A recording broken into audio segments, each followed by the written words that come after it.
Salut tout le monde, j'espère que vous allez bien les amis. On est parti pour une nouvelle vidéo. On est aussi à J-1 du retour des merengues sur les terrains. Pour rappel, demain, 4h du matin. Il faut bien retenir l'horaire. Donc dans la nuit de dimanche à lundi, 4h du matin. Premier match amical de la saison pour le Real. Premier match aussi amical de cette fameuse tournée de pré-saison aux États-Unis. Le Real affronte l'AC Milan donc à 4h du matin. Le match est diffusé sur la chaîne L'équipe ou alors le site L'équipe. J'ai pas eu l'information, mais en tout cas c'est diffusé par l'équipe. Laissez-moi en commentaire si vous voulez un petit débrief de cette rencontre demain au réveil, donc aux alentours de 6h30, match à 4h. Ça me pose aucun souci quand je travaille de matin. Voilà, j'ai l'habitude de me réveiller à 4h30, donc voilà, ça change pas grand-chose. Pour moi, on continue les amis avec une petite information justement qui concerne ce match face à l'AC Milan, une petite information sur le maillot qui sera porté par les merengues demain. Le Real jouera entre guillemets à l'extérieur puisque les merengues vont arborer leur nouveau maillot que l'on a vu cette semaine lorsqu'ils ont pris l'avion en direction les États-Unis. Le maillot extérieur sera porté demain. On continue avec les deux unes des quotidiens madrilènes, AS et Marca. AS qui consacre sa une à Fernando Alonso, le pilote de Formule 1. En ce qui concerne le Real, c'est en haut de la une du quotidien AS, Estreño a la sombra d'Mbappé. Le Real donc poursuit sa pré-saison du côté des États-Unis avec en embuscade le futur du Français et du joueur du Paris Saint-Germain qui est toujours lié au Real Madrid, mais voilà, à l'heure actuelle, on a beaucoup de supputations autour de Kylian Mbappé, mais on n'a rien d'officiel du côté du Real. On en parlera dans quelques secondes. On a eu une petite information assez inquiétante qui était issue de la séance d'entraînement de la veille et un joueur qui sera probablement absent pour affronter Milan demain. Continue, la une de Marca, Ovanta o Unano, sin jugar, ça concerne Mbappé, une vente ou alors une saison sans jouer. Je crois qu'on en a parlé brièvement hier. Le PSG n'écarte pas la possibilité d'exclure Kylian Mbappé de l'effectif tout au long de la saison si il ne souhaite pas prolonger ou alors s'il ne veut pas quitter le club. Alors après, voilà, ça c'est visiblement pour mettre un coup de pression à Kylian Mbappé. Dans les faits, ça ne se passe pas toujours comme ça, loin de là, parce que Kylian, il a un contrat jusqu'en 2024, donc il est dans son bon droit, malgré le fait que le PSG, évidemment, n'ait aucune envie de le voir continuer sans prolonger. Il est dans son bon droit. S'il veut aller jusqu'au terme de son contrat dans un an du côté du Paris Saint-Germain, bien, le PSG n'a pas forcément ce moyen de pression de dire tu ne joueras plus avec nous pendant un an. Il devra à minima s'entraîner avec l'équipe professionnelle et après ça sera aussi le choix de Luis Enrique de compter sur lui ou non dans l'équipe professionnelle et première. Autre information, Fabrizio Romano qui nous annonce deux informations qui concernent Kylian Mbappé. Premièrement, le Real est la priorité de Mbappé. Alors, ça ne veut pas dire que Kylian va rejoindre le Real Madrid. Seulement, ça veut dire que si il y a un départ qui se profile dans les prochaines semaines, mais ça sera aussi, comme on l'a dit, le dernier mot pour Kylian. Le PSG veut le vendre. Ça, on a tous compris. Kylian, lui, veut rester et veut aller jusqu'à la fin de son contrat. Il est dans son bon droit.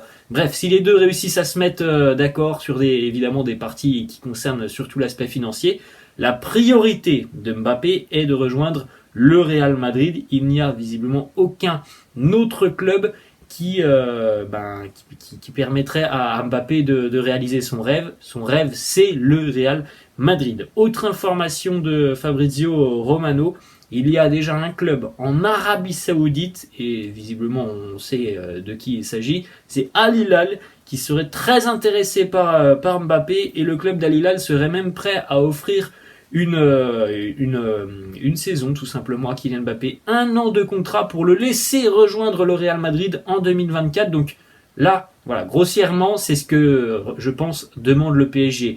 Un club comme Al Hilal qui serait prêt à offrir des millions pour une seule saison pour évidemment réaliser ce gros coup médiatique que de faire venir Kylian Mbappé, ne serait-ce que pour un an, ça serait énorme pour le championnat saoudien.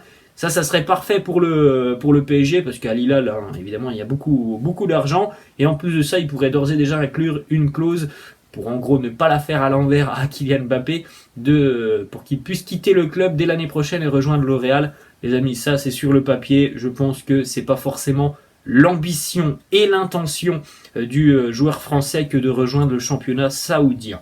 On continue avec une petite photo de la séance d'entraînement hier. On a eu la visite de Francis Ngannou à l'entraînement. Quelques petites photos entre les joueurs et Francis Ngannou, vous avez notamment sur la photo là, Kaba et Chouameni. On poursuit la petite photo aussi. Les rôles qui sont échangés entre Thibaut Courtois et Rodrigo. Rodrigo dans les buts, Thibaut Courtois qui arrive en tant qu'attaquant devant Rodrigo. Je ne sais pas comment ça s'est terminé. Est-ce qu'il y a but ou est-ce qu'il y a eu un arrêt de Rodrigo? Petite photo sympa aussi. Hier, on a célébré les 25 ans de Fede Valverde. Il a eu droit à un petit gâteau d'anniversaire lors de cette séance d'entraînement. C'est même pas un gâteau, hein, c'est un petit cake avec la petite bougie pour le 25e anniversaire de l'international uruguayen. On continue les amis d'ailleurs avec ce petit échange assez sympa entre Jude Bellingham, Fede Valverde et le caméraman de Real Madrid TV qui demande à Jude comment ça se passe avec l'apprentissage de l'espagnol. C'est Fede Valverde qui répond et qui nous dit très mauvais, il est très mauvais par rapport à l'espagnol. Jude qui répond et rétorque à Fede Valverde. Non, ça va bien. Demandez à Fede plutôt comment ça se passe, lui, avec son anglais. On continue avec deux petites informations. 2 joueurs étaient absents de la séance d'entraînement de la veille. Alors, on n'a pas parlé de ça hier, mais j'ai oublié de vous le signaler. Dani Carvajal était d'ores et déjà de retour à l'entraînement hier, après le petit pépin physique qu'il a ressenti et la petite gêne physique qu'il a ressenti au niveau du dos. Il était de retour à l'entraînement hier. Alors quand je dis hier les amis, évidemment avec le décalage horaire des États-Unis, bon c'est un peu particulier, mais au final c'était avant-hier. Bref, hier on avait 2 absences à l'entraînement, à savoir Alvaro Odriozola. Il n'y a pas de pépin physique pour Alvaro Odriozola, c'est simplement par pure précaution parce que il est toujours en négociation avec certains clubs et notamment la Real Sociedad, donc on ne souhaite pas prendre de risques et éventuellement un pépin physique et une blessure qui pourrait faire capoter le transfert. Et l'autre absent donc de cette séance d'entraînement, c'est le jeune espoir turc Arda Güler. Alors un problème au niveau du genou pour Arda Güler, une gêne. Il y a de fortes chances qu'Arda ne soit pas disponible pour affronter l'AC Milan demain. Évidemment, on va pas prendre de risque côté merengue. Ça n'a pas l'air trop grave, mais voilà. En tout cas, il n'a pas participé à la séance d'entraînement hier. Il est resté au sein des installations. D'ailleurs, vous pouvez le constater juste à côté de moi sur cette image. Il était lors du retour au vestiaire. Au niveau du genou, on a un bandage sur le genou de Arda Güler. Petite information aussi, peut-être que vous avez vu cette séquence d'ailleurs sur les réseaux sociaux. On a eu un duel entre Arda Güler et l'immense rock qui est Antonio Rüdiger. Alors Arda Güler, par rapport à sa vivacité, avait pris le dessus pendant quelques secondes, mais voilà, dès lors que Antonio Rüdiger a eu la possibilité de bousculer un petit peu Arda Güler, évidemment que le duel a été remporté par le rock allemand. On termine avec une dernière information qui concerne Vinicius Junior, qui travaille énormément après les séances d'entraînement sur l'exercice spécifique des pénaltys. Vinicius n'est pas le tireur numéro 1 du Real Madrid, mais en tout cas, il souhaite le devenir et on le voit beaucoup. Alors, c'est des informations qui viennent des États-Unis. Il est souvent vu après les séances d'entraînement en train donc de continuer pendant quelques minutes sur cet exercice des pénaltys. Reste à savoir voilà si Carlo Ancelotti décidera de donner cette possibilité à Vinicius de prendre les pénaltys cette saison.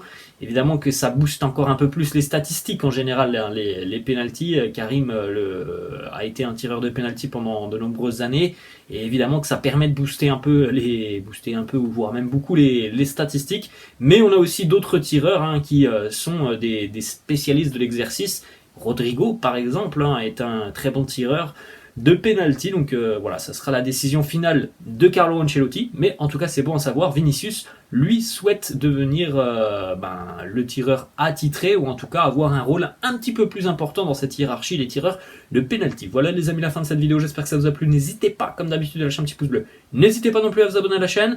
Et puis, laissez-moi un commentaire si vous voulez un débrief de cette rencontre, de cette première rencontre amicale demain face à l'AS Milan. Vous me laissez tout ça dans la barre de commentaires, je vous laisse et je vous dis à demain. Ciao.